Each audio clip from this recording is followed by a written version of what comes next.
Relax and listen to the voice.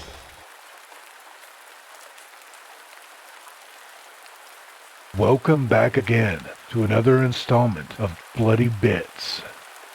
This is Volume 4. Please check the description in this video to track down information about the authors who are featured in this installment. If you like the stories that you've heard, follow the authors, give them some love, give them some attention, and check out their other work. Subscribe to our channel, like the videos, and share with your friends. Alright, here we go. Gone by Morning. When going downtown, say for a walk in the old park, in the early hours of the morning, especially when the sun has yet to rise, it's never a bad idea to be aware of your surroundings. You'll never know what else is there in the dark with you. This public park is not unlike any other. You've probably seen one just like it near your home. In this particular park, a young man named Michael Wren is walking home from the night shift at the 24-hour McDonald's. He walks this same route every work night, as his home is only a few miles away, and he doesn't feel like using the gas.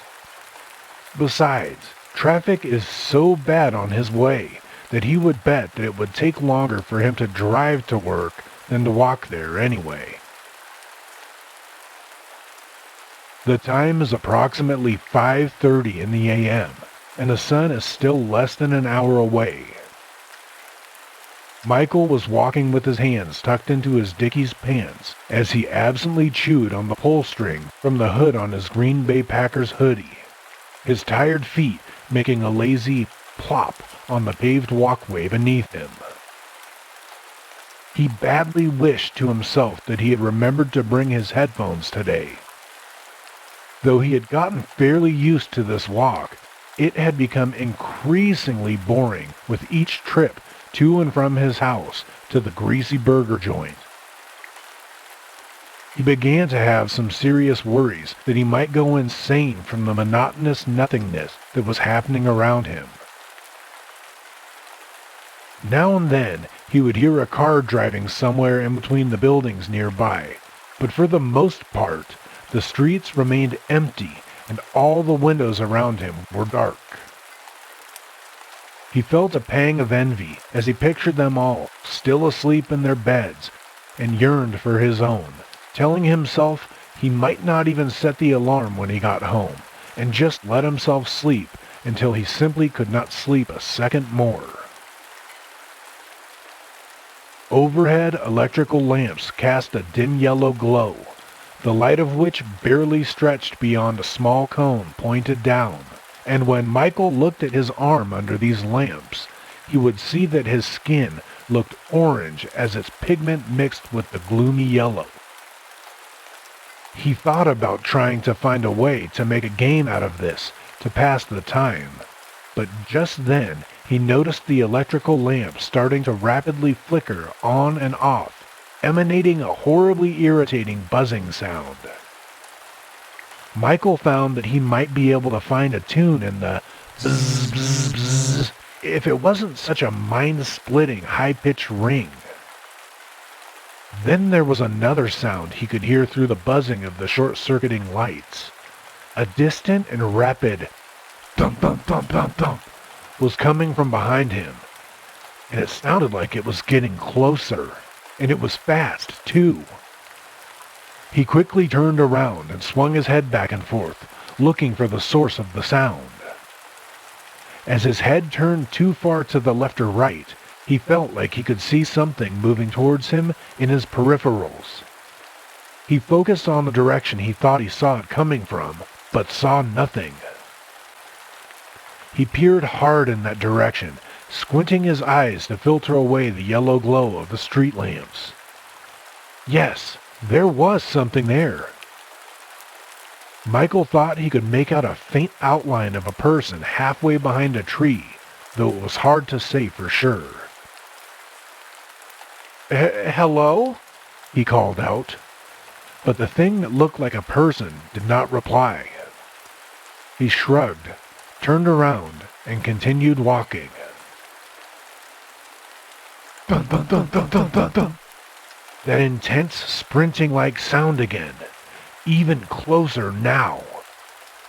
Michael spun back around again, and he saw that same silhouette, though now it was behind a much closer tree near the walkway, and it was very clear now that this was the outline of a person. He called out to the figure. "Yo, I can see you! What do you want?" But just like before, it did not respond. He stared at the person, holding his gaze until he scoffed, muttering, "Just try something, man. I can take you easy." He turned his back to the shadow. Bum, bum. He turned to face them again and saw the shadow had fully emerged from behind the tree. Only now that it was fully underneath an electric lamp, it remained a full shadow, fully blacked, darker than the night sky above. Worse, Michael could see this shadow had glowing crimson eyes. He always questioned whether or not time would appear to stand still during moments of great stress, but assumed that this was what was happening now, as with this brief glance, it looked like this shadowy creature was caught in mid-sprint, one leg far out behind it, and the other stretching uncannily long ahead of it. Both of its arms were stretched long out before it, towards Michael. Michael inhaled deeply and exclaimed, "What the fuck?" as he turned briskly on his heel and tried to break out into a sprint of his own.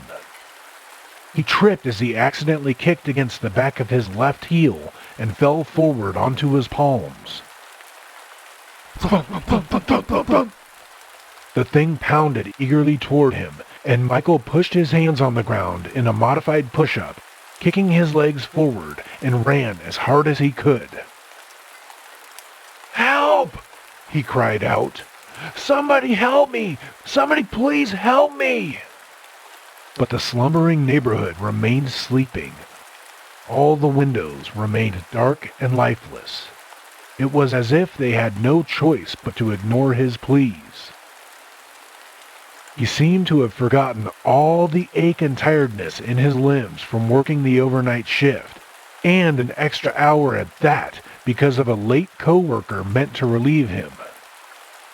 All Michael did know was that he had to get away as fast as he could. He continued to scream, but now with a wordless howl, a desperate cry for anyone to turn and look, which no one did, of course. Thun, thun, thun, thun, thun! Michael could feel the space behind him getting cold.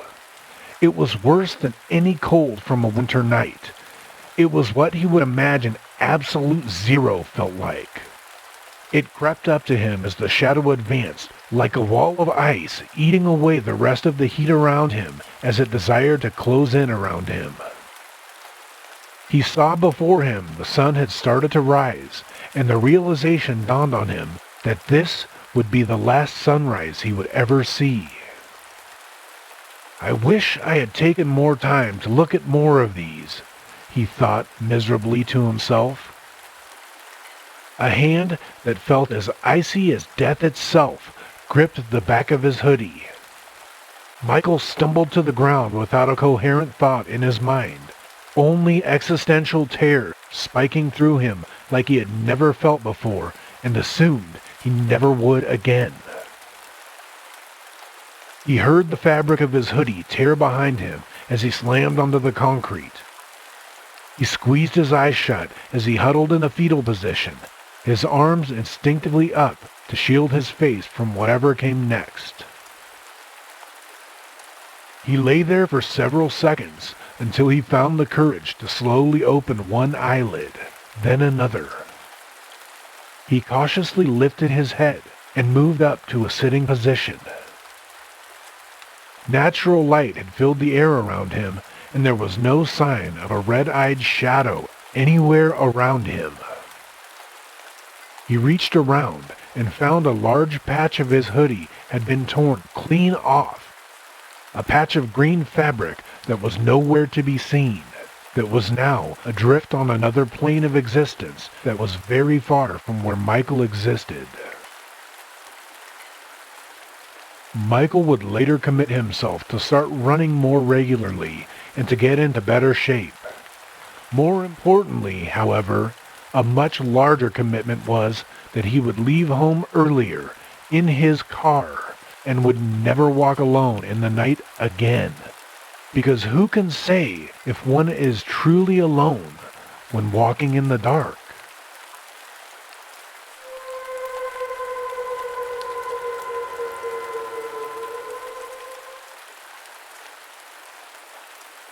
Sweetbread, an epilogue. My sister has always had a soft heart, soft as sweetbread. She cried after the old woman, despite everything, maybe because of everything. I remember holding her as she wept, both of us covered in soot, her fingers scalded from holding shut the oven door. After the tears, she was quiet. She trailed me through the awful house with its sweetbread walls and sugared windows. I found the clothes that we'd arrived in, offered up her kirtle, and she donned it without a word. She showed no whisper of response when we found the treasure in the attic, only nodded vaguely when I asked her to help me fill up the few bags we could easily carry back through the woods. Maybe it would be enough to keep us safe from our stepmother's whims. I do not want to go back there. It was the first she had spoken in hours. I hesitated outside the witch's cottage, looking back over my shoulder at her. I do not want to go back to them, I sighed. Nor do I, but where else can we go? She wrung her fingers together in front of her skirt, eyes downcast and her teeth digging into her lower lip. Eventually, though, she nodded. Fine, you are right. She looked back at the house. Wait 1 minute. There may be something left in the kitchen. The kitchen? I repeated in horror, but she only nodded. Yes, she did not think I paid attention, but I did. I know which of her potions might be useful. If nothing else, we can sell them when we get back. I nodded slowly and followed her back into the cottage, though I stopped in the open arch that led into the kitchen itself. She moved easily through the space, reminding me painfully of just how long she had been under the witch's thumb while the horrid crone tried to fatten me like a prize hog. She collected some dozen bottles and vials, tucking them carefully in between the bolts of silks and satins she had pilfered from the attic before returning to me. Let us go. Though there was no trail this time, she seemed to know her way through the trees. I asked how once when we paused to wait out the dark, but all she said was that she simply knew now, as though the forest spoke to her in a way that it hadn't before. I felt the first thrill of fear at that, but I knew that she was still so scared herself, I refused to let her see it. I tried to coax her into dreaming about what sort of life we might have with the witch's pilfered treasure, and managed to earn a wan smile for my efforts. But it was cold and dark, and soon enough we simply huddled together under a gnarled tree as we waited for the deepest part of night to pass. When grayish dawn light began to filter through the leaves, she was the first to stand. She had gone quiet again and only answered me with faint hums or single words as we continued on our way. She seemed more comfortable to be leading us now, but something in the set of her shoulders reminded me of something I could not quite name. Eventually, I lapsed into her silence. When the trees broke apart to reveal the familiar shape of our father's home, she froze. Then she broke into a run, and I was only a half step behind her. The door was already opening when we reached the stoop, and our father met us with his arms open and tears in his eyes. He held us close and apologized, over and over, praising the Lord's name. I embraced him in turn, but alongside the relief in my chest, there was an anger in my gut. It had started a spark, but over the length of our trek back through the woods had grown into a steady flame. I met my sister's eyes over our father's shoulder, and a chill ran through me. If my anger was a flame, then hers was the dead cold of darkest winter. Our father explained that our stepmother had been stricken ill not long after we left. She was in her room now, asleep, and had been for days.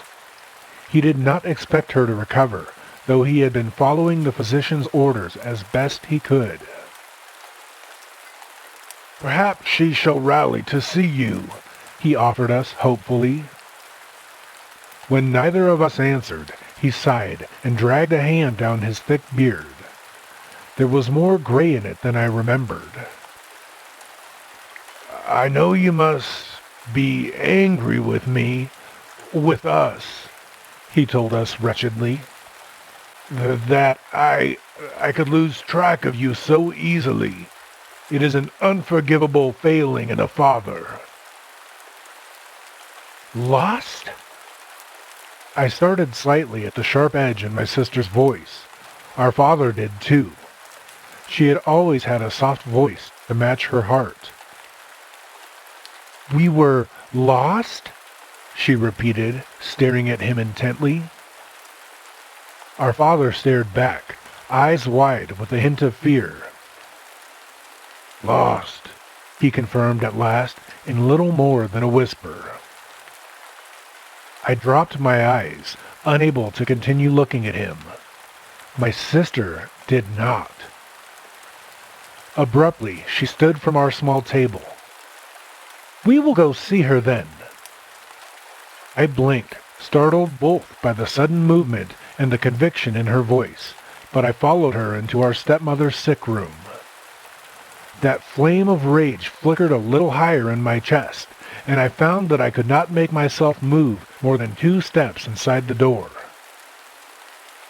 My sister knelt beside the hateful woman and smoothed the hand over her brow in a gesture so tender it made me want to break something. "Here," she tipped one of the witch's vials against her lips. "This will help." I almost reached out to stop her, but as though she sensed the movement, she held a staying hand back toward me. When the vial was empty, she stood and brushed her hands down the front of her skirt. She did not look at me as she left the room. I hesitated a moment longer behind her, staring at the woman who had left us to the wood and the wild. Already, her breathing seemed easier. Anger and love for my sister warred, twin flames in the center of my chest. She had always borne such a soft heart. Our stepmother was awake and lively within a day. Though shocked by our return, she was mollified enough by the offerings of treasure we had stolen away with that she simpered and even summoned up some mawkish tears through which to tell us she was so sorry we had been lost to the wood. My rage burned hotter, and my sister grew colder. "We should celebrate your return," our stepmother exclaimed, a shawl wrapped around her shoulders, but no other sign of her illness remaining. "What do you wish for supper, my darlings?" "Sweetbread." I jerked around to stare at my sister, eyes wide and mouth agape. She did not so much as glance at me, but I felt her hand take mine under the table. She smiled at our stepmother, and my throat went dry. "But you are still recovering, stepmother. I feel quite well, all things considered. I shall make it," she offered gently. I could have stopped her then. I could have clutched her hand in mine and dragged us out. We could have taken the treasure and left. It had been foolish of me to think there was nowhere for us to go. We might go anywhere. Seeing our father again, hearing him refuse to admit what they had done, made me sure of that. But my sister looked at me, just for a moment, and the ice in her gaze froze me to my chair. She was not looking for permission, but I nodded shakily anyway. Our stepmother exclaimed what a good, kind girl she was as she moved into the kitchen. Soon enough, the cloying smell of the baking sweetbread hung thick in the air. It was all I could do not to gag. My sister served the plates while the bread was still steaming gently, even drizzling the last of our honey stores over our parents' portions. "We can always get more at the market now," she said with a hollow little laugh. Our stepmother agreed happily, though our father hesitated a moment before doing so himself. He was watching my sister with a faint wariness as she took her seat beside me. "Go on then, let us eat." They did. We sat in silence. It took our stepmother first.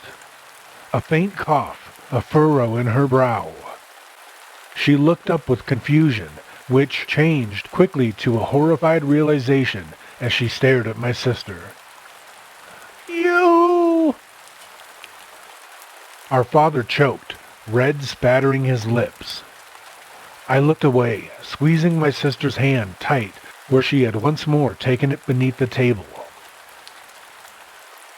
We were desperate," he strangled out, reaching for her pleadingly. "I did not want to. She made me." My sister shook her head. "You let her." He collapsed forward onto the table, his breathing a wheezing rattle that grew fainter with each passing moment.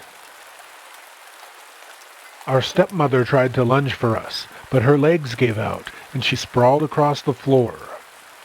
A scarlet trail, like candied jam, trickled from the corner of her mouth. "You!" she gasped again, glaring balefully up at my sister. "You little witch!" They both began to convulse.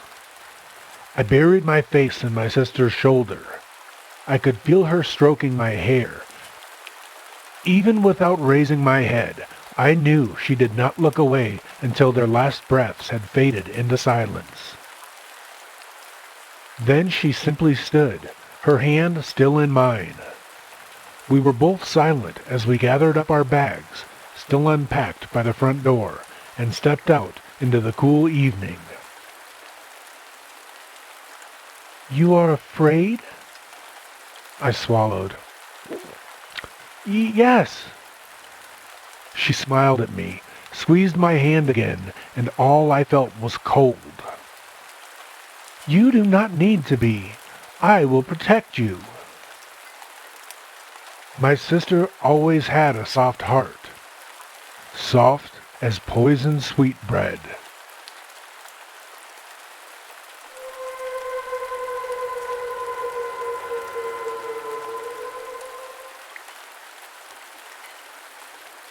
The next step.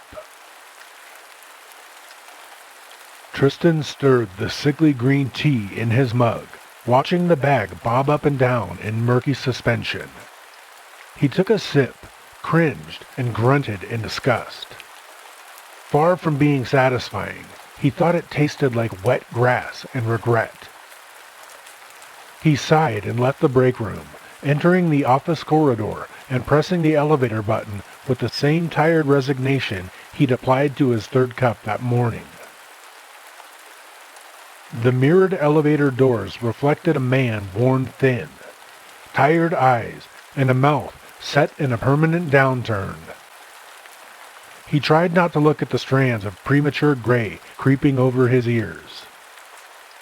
He took another sip of his matcha, forcing himself to swallow, trying not to think of how closely the drink resembled something he once scraped off the wheels of his lawnmower. Sighing heavily, Tristan glanced at his watch. He'd had back-to-back meetings all morning and hadn't felt needed for any of them, having so far only sat silently, taking notes and nodding as higher-ups talked in circles for an hour while ultimately saying nothing. Just a few more years, he reminded himself for the millionth time. A few more years of proving yourself, and then you'll be promoted to manager, then director, then you'll have made it.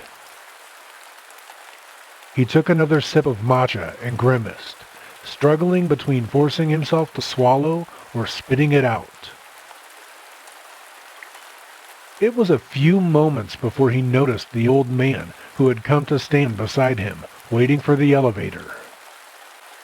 The old man looked sideways at Tristan and grinned. "Just switched to tea, eh?" Tristan forced himself to finally swallow and nodded. Yeah." The old man chuckled and said, "That look on your face! Ooh, you're a coffee guy, am I right?" Tristan examined the old man's face. He was ancient, likely pushing 90, but he wasn't a senior executive or even on the board. Tristan had memorized all their faces. Not really in the mood to make small talk with some random old guy, Tristan just nodded. "Thought so," the old man continued conversationally. "Let me guess, it wasn't your idea." Tristan frowned down at the tea in his hand and said, "My girlfriend suggested it." "Ah, another young pup, just doing as he's told." The old man chuckled again. "It's a shame you don't know how to think for yourself." Tristan bristled slightly at the remark, but didn't want to cause a scene at work by telling this guy off, so he forced himself to remain silent by drinking more matcha. The old man looked sideways at him and shook his head in disappointment. "Nothing? Pity. I hoped you had more spine than that." Tristan turned to face the man, his brows pressing together as he clenched a fist. "What's your problem?" Tristan demanded angrily. The old man laughed. "Ha! That's more like it. I knew there was still someone alive in there." The old man poked Tristan in the chest and laughed again. Tristan sneered and turned back to the elevator, wondering just what the hell was taking the damn thing so long. "You'll be waiting for a long time if you just stand here," the old man said. "Feel free to take the stairs," Tristan snapped. "I don't mean the elevator, kid," the old man said, suddenly serious. "Your goals, your dreams. I assume you have some. Let me tell you, no one ever got anywhere by just waiting. You gotta find it yourself." "Yeah, well, No one's told me where else to look yet, so... Tristan replied coldly. And you're just waiting to be told, eh? Want the world to just hand you everything you want? That's the problem with you kids. You think your dreams just come true on their own. Tristan exhaled sharply, having had enough of being lectured by a stranger of no importance. He opened his mouth, ready to tell the old guy exactly what he thought, and then something pressed into his chest. A folded piece of paper, bronzed by time. Lucky for you, kid, the old man whispered conspiratorially. That's exactly how your world works today. What is this? Tristan asked suspiciously, his anger suddenly replaced with confusion. He carefully peeled back a corner of the folded paper. It looked like trash to him. He wondered if the old man was simply crazy. That, young blood, is a map, the old man said, pointing at the paper. A map to a priceless reward. I can tell by looking at you that you're not where you want to be in life. You follow that map, and your life will be forever changed. This is a joke, right? Tristan asked. You're giving me a treasure map? What is this, Uncharted? It's okay, young blood, the old man grinned. I didn't believe it at first either when a stranger handed me that thing. Took me 37 years to take it seriously. Wasted a lot of time. But if I knew then what I know now, I wouldn't have hesitated for a second. The intense sincerity with which the man spoke made Tristan uneasy, but at the same time he had felt a rush of excitement course through him. Even if the man was crazy, this was the most interesting thing that had ever happened to him, so why not play along?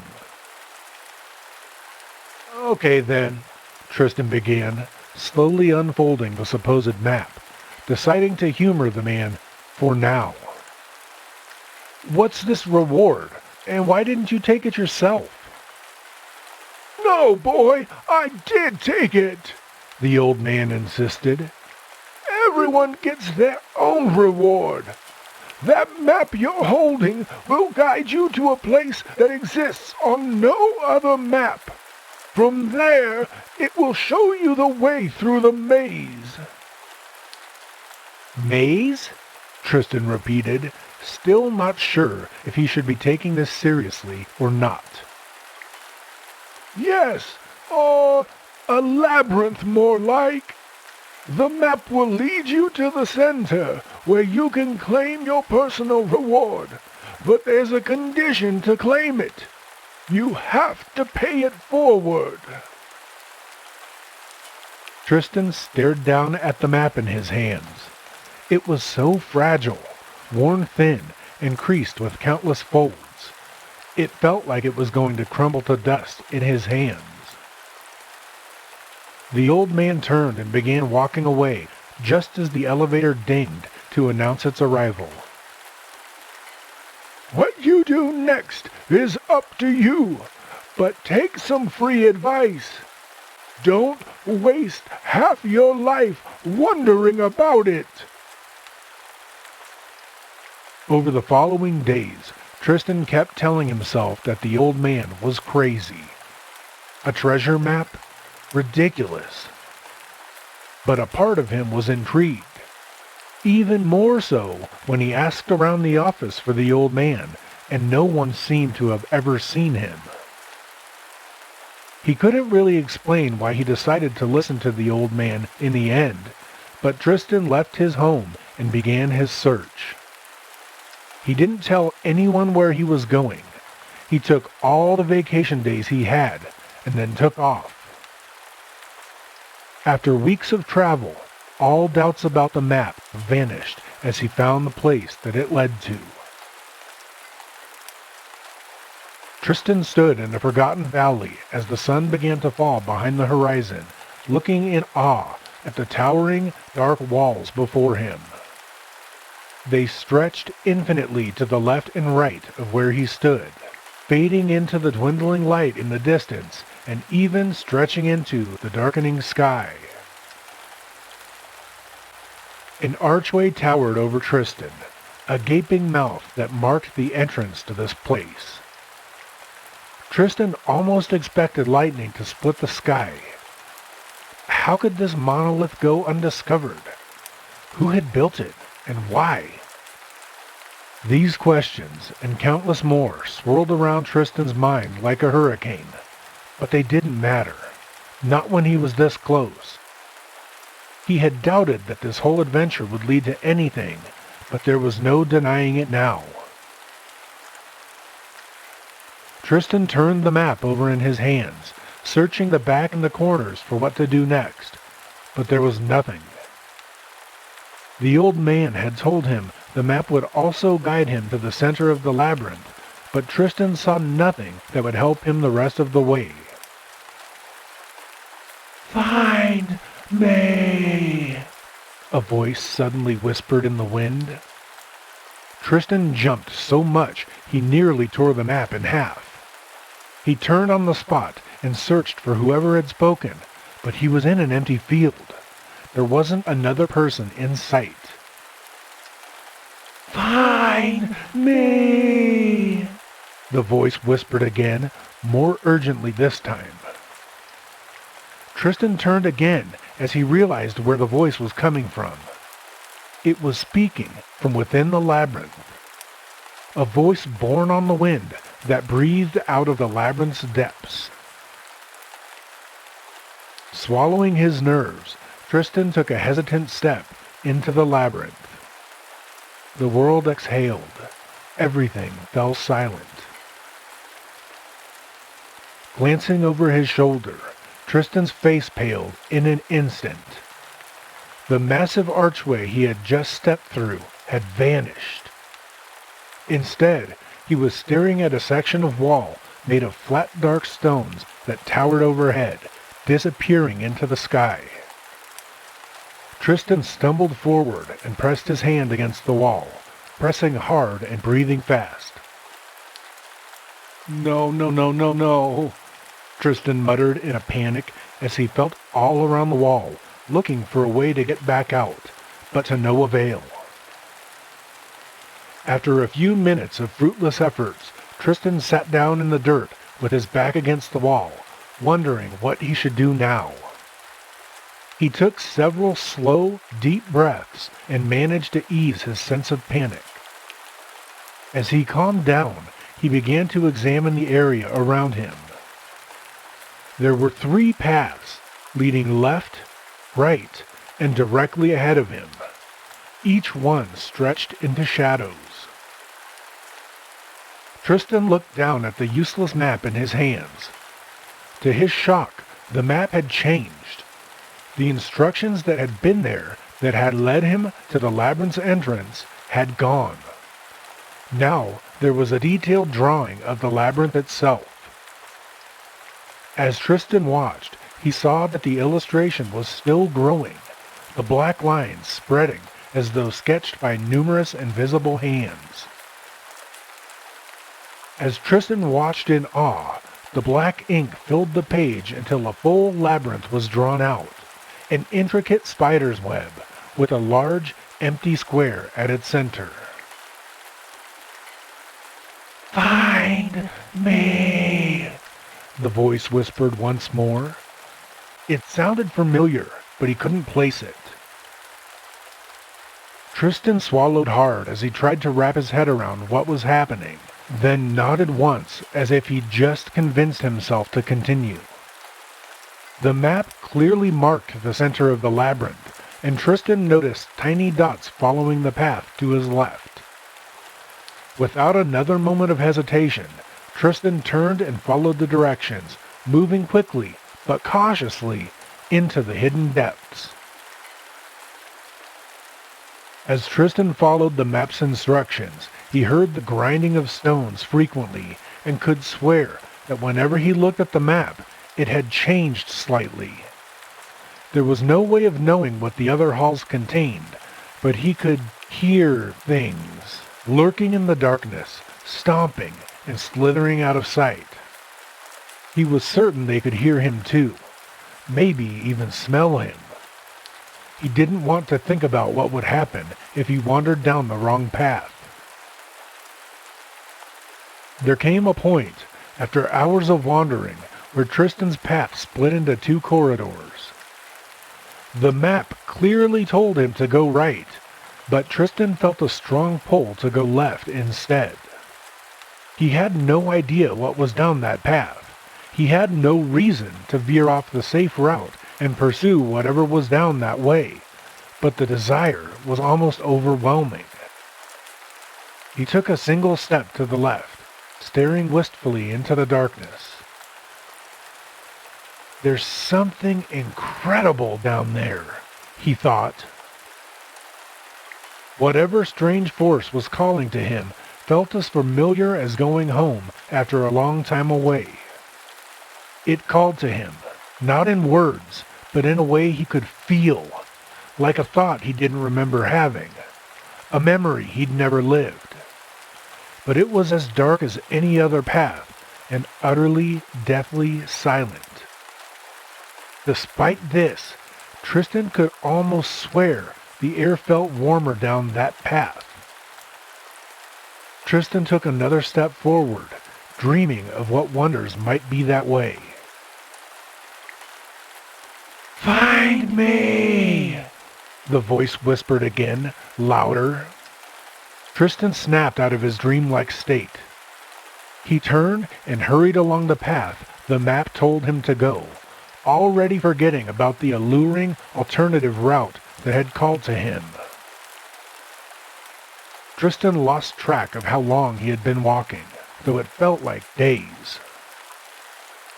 He rounded another bend and saw the infinitely large hall widen, revealing a bright silver light. Tristan gasped slightly as he realized this was the center of the labyrinth.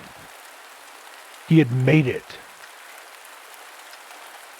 Stumbling forward, Tristan fell to his knees on the grass before a raised platform that marked the center of the maze. Wiping the sweat from his eyes, Tristan glanced around, taking in his unremarkable surroundings. The only thing in the courtyard to see was the platform in front of him and the tall, shining object standing atop it. The light seemed to emanate from the object itself. It had an ornate frame made of silver, which twinkled enticingly. The frame held a simple full-length mirror. Tristan stared up at the mirror with growing confusion. Was this it? This was the prize? "Find me!" the voice whispered again, suddenly, this time with much more insistence. Tristan flinched at the sound, as it was louder than ever before, and it sounded as if it came from the mirror. This time, now he was so close, Tristan recognized the voice. It was his own, speaking out of the mirror with urgency. The hairs on his arms and the back of his neck stood on end as Tristan stared with wide eyes at the mirror. The surface seemed to shimmer like a small pond reflecting the light of a full moon. Tristan slowly moved closer, unblinking as he climbed onto the stone platform and stepped in front of the mirror. When he looked at his reflection, Tristan gasped. Where his reflection should have been, there was instead a strange yet familiar face. The old man from the office, who had encouraged Tristan on this adventure, stood in the mirror, looking out at Tristan with a hard and hungry gaze. "Hey, young blood, you found me!" the old man said with a grin. He spoke with Tristan's voice. "What? How? Tristan stammered. What's happening?" Tristan suddenly felt an ice-cold sensation grip his chest. He gasped from the shock of it and clutched a hand to his heart as he stumbled, almost falling to his knees. Glancing up, he saw the old man in the mirror begin to change. His white hair began to fill with color, becoming light brown and thick. The wrinkles on his face began to fade, and his skin became smooth. Tristan looked down at his hands, and his breath caught in his throat. His skin was shriveling before his eyes, the color draining fast, his fingers curling like brittle twigs, his veins pressed against thin and papery skin, his hands weak and trembling. "Help!" Tristan croaked, looking up at the man in the mirror. But the old man didn't look old anymore. As Tristan stared, finally falling to his knees as his legs suddenly became too frail, he saw that the old man had become more youthful in only moments, becoming decades younger. What truly horrified Tristan, though, was the old man's new, youthful face. It was his own. Tristan reached up and touched the face with trembling fingers. He felt his cheeks had hollowed out, and the skin around his neck and jawline seemed to hang loose from his bones. "Sorry, young blood," the man in the mirror said, with Tristan's voice, now wearing Tristan's face. "You should have looked for yourself. The road not taken. Am I right?" Tristan felt a sudden invisible force begin to pull him towards the mirror. He screamed and clawed at the stone platform beneath him, trying desperately to find something to grab hold of. Tristan felt himself being dragged towards the mirror, and he screamed even louder, his eyes bulging out of his suddenly ancient face. He tried to crawl away, but the invisible force was too strong, and his now aged body too weak. Looking back, Tristan stared in horror as his feet touched the mirror. But instead of hitting glass, they simply vanished inside, as if he had sunk his feet into a dark ocean. Screaming even louder, Tristan thrashed and tried to pull himself free. He desperately tried to grab hold of something. He dug his fingers into any crack in the stones he could find. His fingernails snapped off as he was dragged with irresistible force, leaving thin trails of blood on the stone as he continued to claw for help. The man in the mirror, who now looked exactly like Tristan had, watched as Tristan slowly sank into the mirror. Tristan screamed the whole while, thrashing and clawing at the ground as first he sank into the mirror up to his knees, then his waist. Tristan still screamed and flailed when he was in up to his chest. Finally, the screaming stopped as Tristan's head vanished into the mirror, though one hand still protruded through the mirror, bloody and frail, searching wildly for something to grab onto, until even that had gone. Once the labyrinth's courtyard was silenced once more, the man who had taken Tristan's visage pressed his hands on the side of the mirror and pushed, emerging easily from the mirror and stepping out into the cool air. He turned around and looked back into the mirror, admiring his reflection. With a smirk, the man smoothed out his new hair. He then looked down at the ground and saw the ancient map. With a grin, the man reached down, picked it up, and tucked it into his jacket pocket.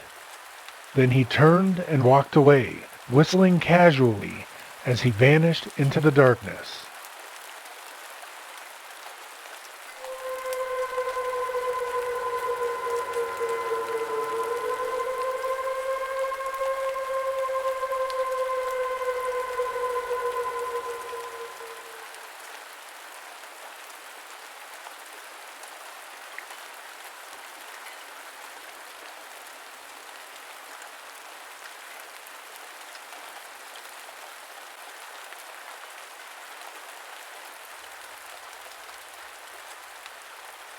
Well, all right, everyone. There we have it. Bloody Bits, Volume 4. We'd like to thank all of the authors who have allowed us to use their work in this installment. Please check the authors out. Their information can be located in the description of this video.